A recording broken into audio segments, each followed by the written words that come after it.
Hello, people. How's it going? Well, we're going to at least three books of the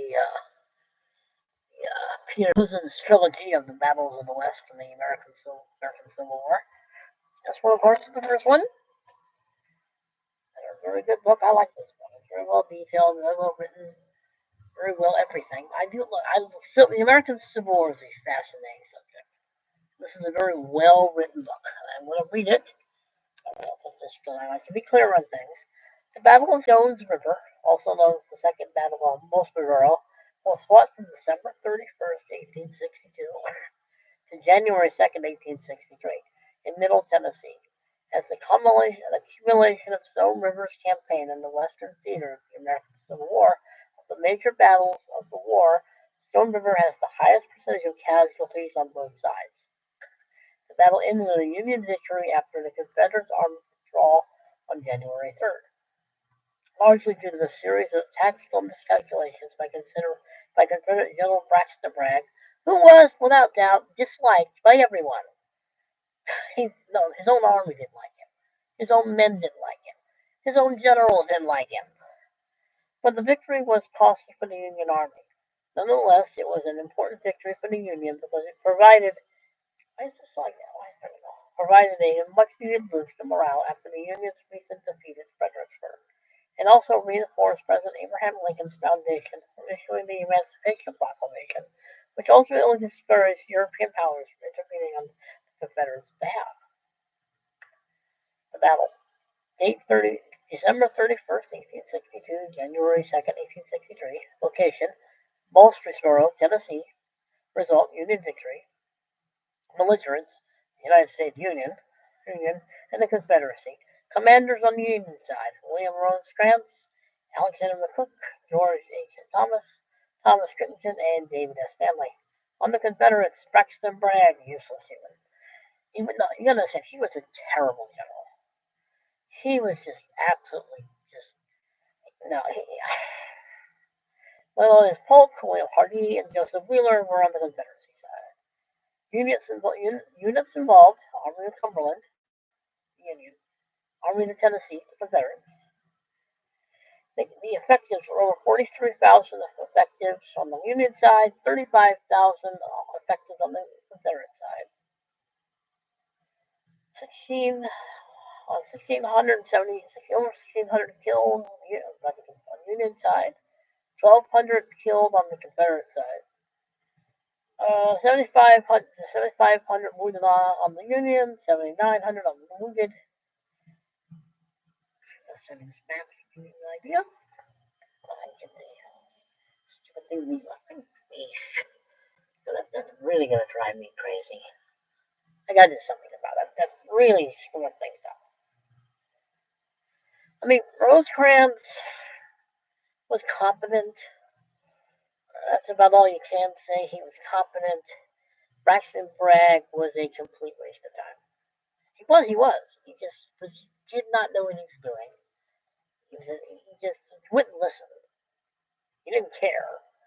I mean, it just anyway. I got a decent map. But yeah, I'm gonna read everything. But this is a good book. It's a very good book on the battle.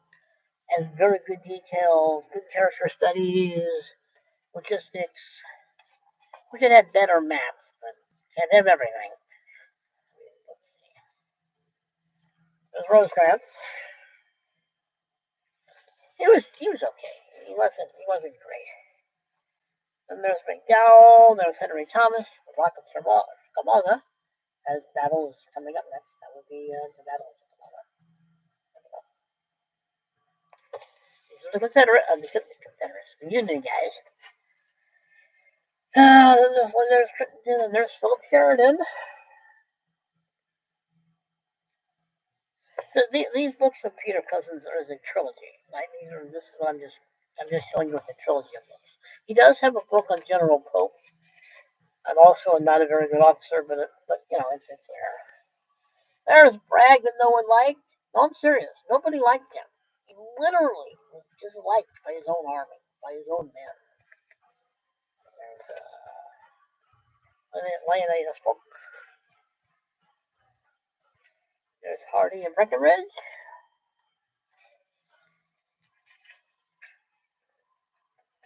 Claiborne. But it's very well documented. It's very well written, very well documented. I like this one.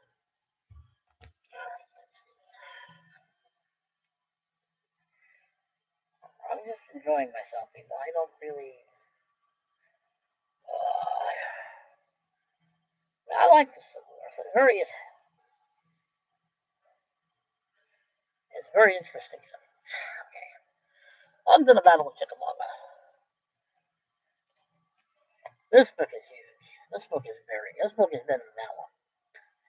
This is Chickamauga, where if it could go wrong, it was going to go wrong. This is where Thomas became the Rock of Chickamauga by holding it off. Let's see. Few major engagements in the Civil War have been so oddly ignored by historians as the bloody fight at Chickamauga. Similarly, few have received such an exhaustively thorough and dramatically engaging study as Peter Cousins provides in this terrible sound. It will immediately take rank as the book of the most decisive contender victory of the war. So, C.W. Davis, he's a good author, Joe. When North and South met among the distant mountains of northwestern Georgia in 1863, they began one of the bloodiest and most decisive campaigns of the Civil War. The climatic battle of Chickamauga lasted just 2 days, yet it was nearly as costly as Gettysburg, with casualties among the highest of the war. It was a very bloody fight. It was bloody and costly on both sides. In the study of the campaign, the first to appear in over 30 years and the most comprehensive account ever written on Chickamauga, Peter Cousins presents a vivid narrative about an engagement that was crucial to the outcome of the war in the West. Drawing upon the wealth of previously untapped sources, Cousins offers startling new interpretations that challenge the conventional wisdom on key moments of the battle, such as Rosecrans's fateful order to General Wood and Thomas' heroic defense at Horseshoe Ridge. Chickamauga was a battle of missed opportunities, stupendous tactical blunders, and savage fighting when the men had burned the ranks. Cousins writes movingly of both the heroism and the suffering of the common soldier, and of the strength and tragic flaws of their commanders. Enhanced by the detailed battle maps, original sketches by the noted artist Keith Rocco, this book will appeal to Civil War enthusiasts and streets and military. And it does. This is a very good book. This is a very well written, very well detailed book. I mean, it's you know, it's big. It's not a small book. It's a hefty tome, but he's a good author. He is a very good author. I do like him. I do like his books. Anyway, I'll give you a few more details. I just like giving the details of the casualties and stuff. The belligerents we already know. The commanders was Rosecrans again, Braxton Bragg again. Army of the Cumberland again, the Army of Tennessee. Killed were over 1,600 from the Union, 2,300 by the Confederacy, 9,000 wounded, 1,400 wounded from the Confederacy. I mean, it was. See, let me do this map. See if you can see that. I don't know if you can see very well. I don't know what it is about the glare. I can't get the glare out of there. Well, I will work on that. I mean, Civil War is fascinating. I mean, the armies, the technology, the weaponry they were using. It was just the tactics. A lot of the tactics, unfortunately, were Napoleonic. They were having to learn to fight a war a different way. This was not a normal. This wasn't a Napoleonic war. This was brutal, violent, and it just. Part of the problem was they were fighting this in a Napoleonic way. Just massive men charging up hills, charging into trenches, and charging and charging and charging, and getting wiped out. But yeah, Rosecrans was decent. He wasn't good. He wasn't great, but he was decent. Bragg was a complete waste of time. Sheridan was here. I mean,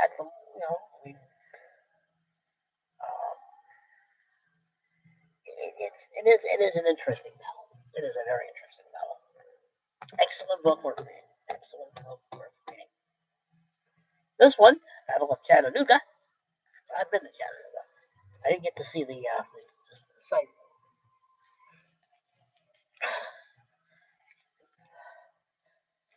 This is part of his trilogy. This is why I'm only doing these three books. Civil War enthusiasts welcome this concluding volume of Peter Cousins' highly praised trilogy on the Civil War in the West. The battle around Chattanooga in the late fall of 1863, November, by the way, were among the most decisive of the Civil War, opening the Deep South to the Union and setting the stage for the Atlanta campaign and the march to the sea. After Chattanooga, when the principal Confederate army in the West fought without spirit or hope of victory, Cousins' comprehensive account details most of the movements of the individual regiments, even as it reveals a larger impact of the campaign on the outcome of the war. In The Shipwreck of Their Hopes, Cousins draws on his famed storytelling skills and exhaustive research efforts to fully chronicle one of the South's most humiliating defeats. As in his earlier books, he brings to life the officers and militiamen who fought the war. Beyond question, the most thoroughly researched and well-written account to date of the loss of Chattanooga. What do you think, Chickamauga?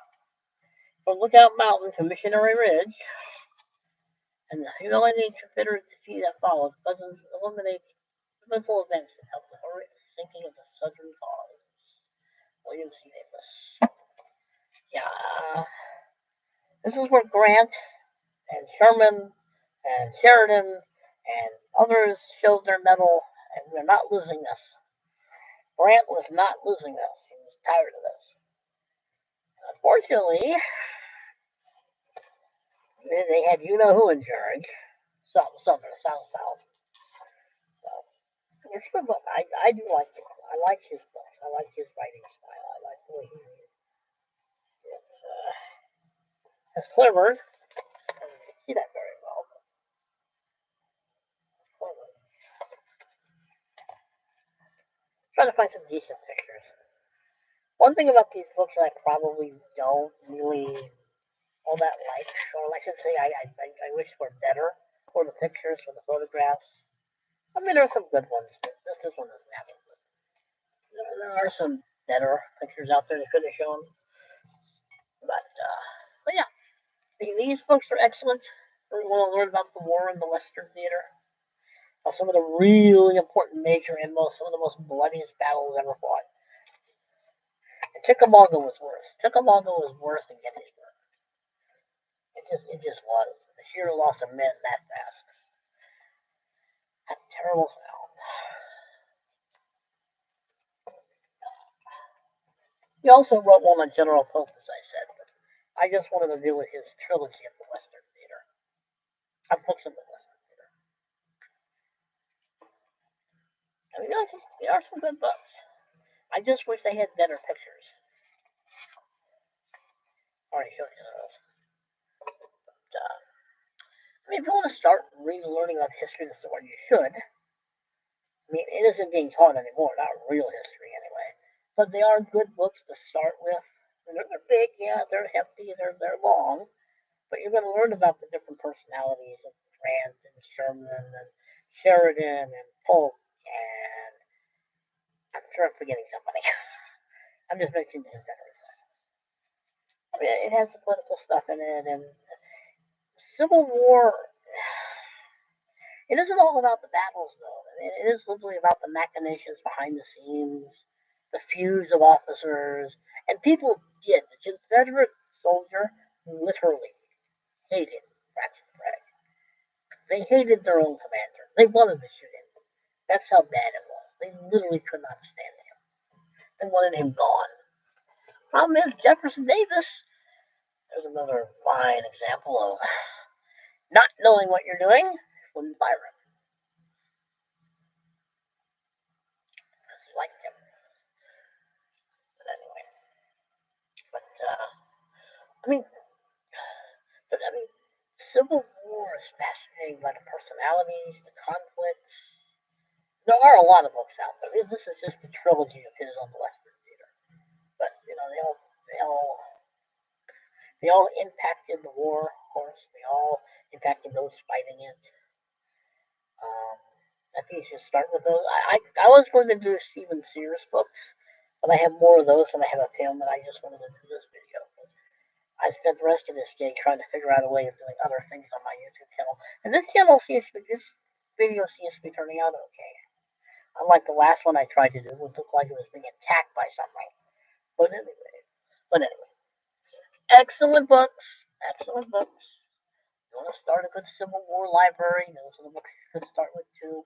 And the Stephen Sears books and the Bruce Cotton books and a host of other books. I just chose these because it's a trilogy and there's only 3 of them, but they are good. Anyway, it's a cold day and my window's open, but that's only because I like it that way.